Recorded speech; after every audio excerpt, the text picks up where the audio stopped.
Hey, good morning. Jesus is Lord. Thank God Jesus is Lord. And thank God the government's not in control of my life. Thank God I got a Bible.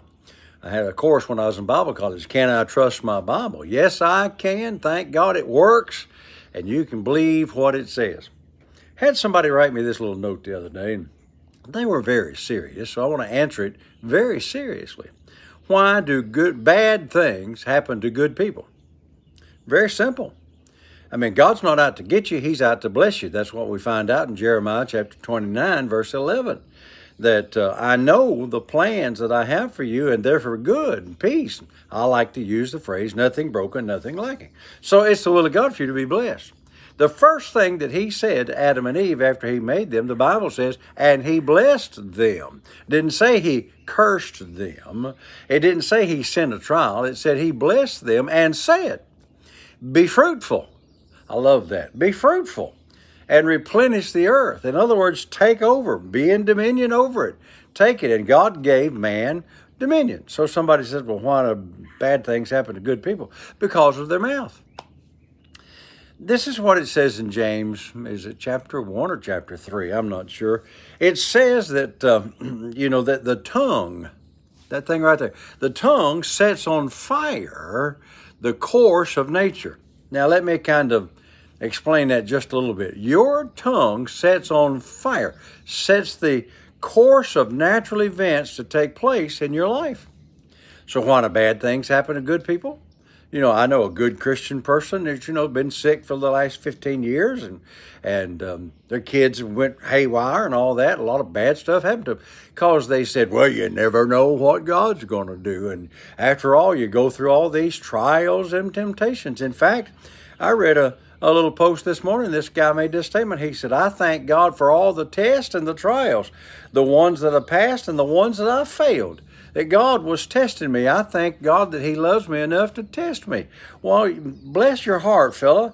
No wonder you've been going through so much stuff. You've been thinking that God's the one that tested you, and you've been thanking God for the test when it was the devil that was trying to destroy you. This is what the Bible says. Jesus said this, John 10:10. The thief comes, but steal, kill, and destroy. But I am come that you might have life, and that you might have it abundantly. Now, that phrase life there is Zoe, Z-O-E. That's the God quality of life. And I got some good news for you. God's not going through no tests and trials. And the book of James also says that when you're tested and tried, do not blame God for it. It said, let no man say that when he's going through a trial, that God's trying him, because God cannot be tested and tried with evil. That's what it says. So why do bad things happen to good people? Because they go around saying, oh, I'm just dying to see that latest movie, or I'm just dying that this coronavirus thing will be over with and everything's back to the natural. You're not supposed to be dying about anything. You've been given abundant life. How about this one?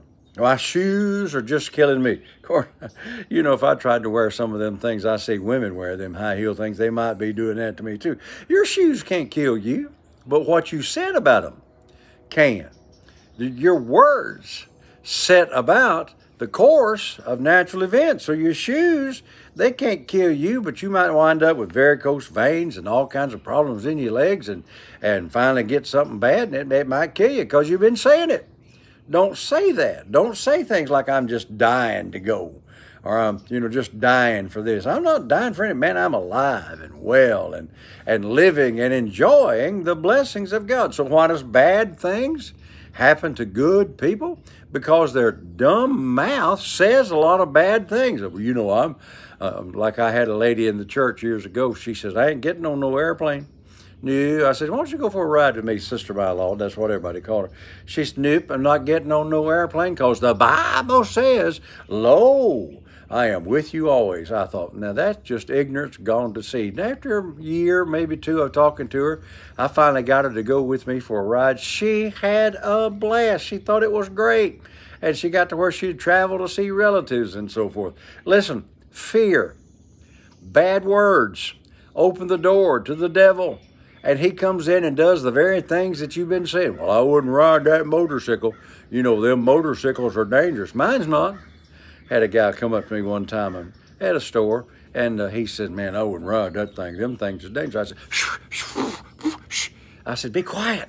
My motorcycle don't know it's dangerous. My motorcycle's a blessing. Now, I've had it 25 years, I guess. Ride it, pretty regularly, and it's not going to have any accidents. But before I get on it, I believe God for protection. I tell the angels, go before me, clear things out of the way. Get everybody out of the way. Go behind me and help me. Keep all the people out of my way. And me and my 3 sons used to ride dirt bikes, and we'd climb mountains that nobody else could climb because we believed God and never had a serious accident. That we fell several times, but we never got hurt, and we helped carry people out of there with broken bones. I mean, but the word here's the thing: bad things happen to good people because good people say bad words, and the Bible very plainly teaches, "Thou art snared by your words." So I want to be snared by $100 million. I want to be snared by 120 years. I want to be snared by good health and happiness and joy. I want to be snared by good things. I'm not going to say bad things. Jesus said, for out of the abundance of the heart, the mouth will speak. Guard your heart with all diligence, and then don't let bad things come out of your mouth, and bad things won't happen to you, the good person. Gotta go. Have a great day. Remember all day, Jesus is Lord. Thank God the word works.